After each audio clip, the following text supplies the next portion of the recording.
знаю только его. Это, конечно, не внук, а праправнук. Потому что 200 лет прошло с тех пор. Я испытываю большое счастье, что из мальчишки, который был в переселении вместе со своими родителями, со всем карачаевским народом, изредка слышал слово «хасавка» и изредка пение. Я тогда уже заронил себе в сердце, что это какое-то великое событие. А я мальчишка, не все ж понимаю.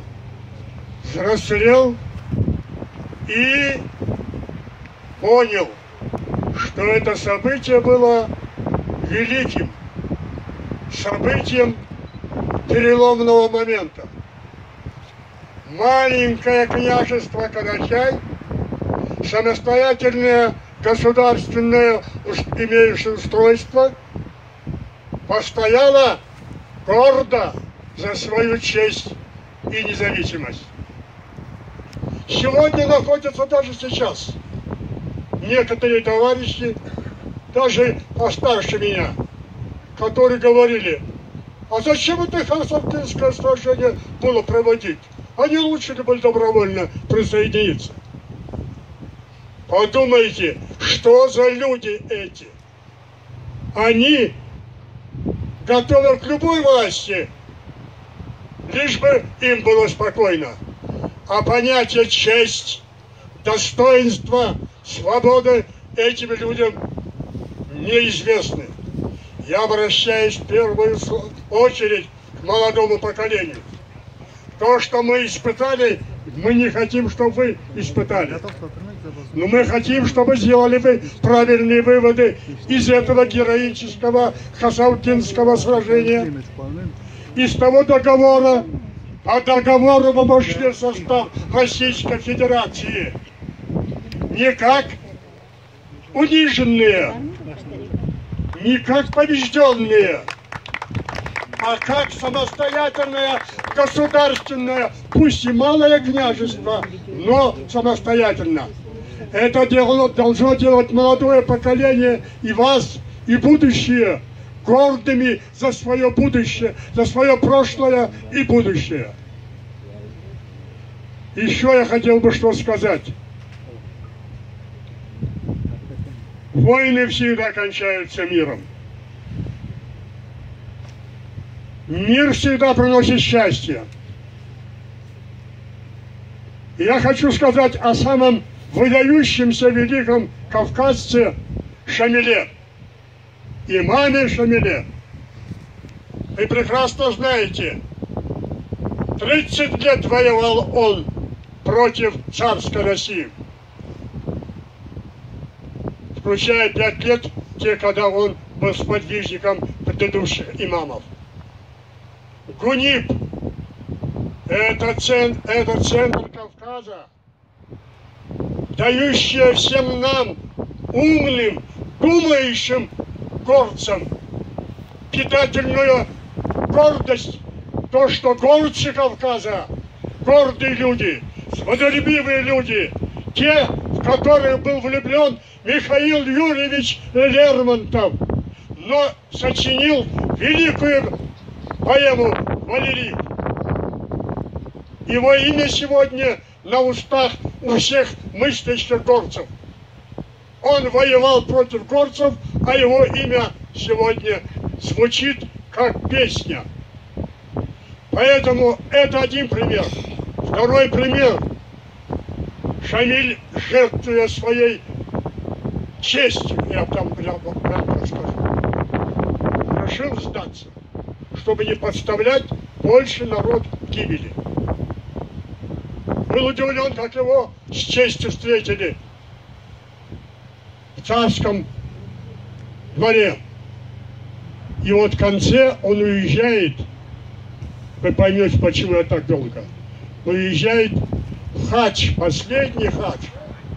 И вот оттуда Он прислал письмо, короткое, но глубинной мысли, глубинного содержания. Вдумайтесь, вдумайтесь. Мои соотечественники, кто помнит меня, как сына, отца, брата, в отношении с русскими следуйте моему примеру. Ибо на чаше весов их деяния перевешивают в сторону добра. Да будет мир.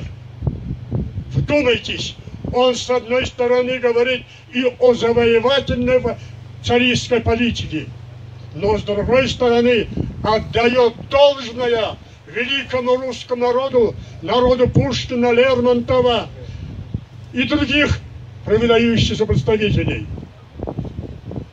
И скажите, разве он не прав был? Кто может упрекнуть великого Шамиля, что он не был патриотом? Он был. И как патриот завещал. Второй момент, который тоже хочу сказать, уже ближе к нам. После этого завещания прошло почти 150 лет. Среди нас, горцев, карачаево-балкарцев, есть выдающиеся люди. Но я хочу сказать об одном. О Залиханове Михаиле Чоккаевиче. Всемирно известный наш соплеменник, академик, герой социалистического труда, влюбленный в Кавказ и влюбленный в Россию. Когда ему неожиданно задали вопрос, а что вы хотите, что самое главное вы хотели бы сказать молодому поколению? Он сказал, если мне пришлось умереть завтра, я знал бы об этом. Я бы сказал, будьте всегда с Россией, будьте всегда с русскими. И в хорошие дни, и плохие. В хорошие дни мы, горцы, в частности, карачаевцы, балкарцы, были с Россией, были с Советским Союзом. Мы гордимся, что у нас 11 героев Советского Союза и Российской Федерации. Сейчас трудные дни, но мы с Россией. И никогда, как говорил Расул Гамзатов, Дагестан никогда не входил добровольно в состав России, но мы никогда, дагестанцы, и добровольно не выйдем. Вслед за ним я хочу повторить. Мы по договору пошли в состав России и никогда не выйдем из нее, а будем вместе со всеми другими народами Северного Кавказа, Российской Федерации крепить наше единство. Я сейчас заканчиваю. Регламент понимаю я, но я старый человек, поэтому регламент всегда на работе его немножко меняю в свою пользу. Saklar için dilin, saklar için dilimizni, saklar için celimizni, saklar için biz saklayık ereseyni, dev eresey saklar bizni. Это слова молодого человека. И я вот этой шапкой кланяюсь ему. Ему 22 или 23 года.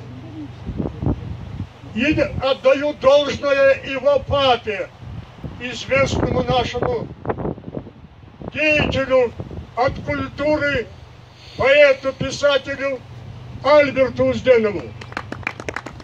Сына его звать Шамиль. Шамиль великий там, и Шамиль, как поэт, растет здесь.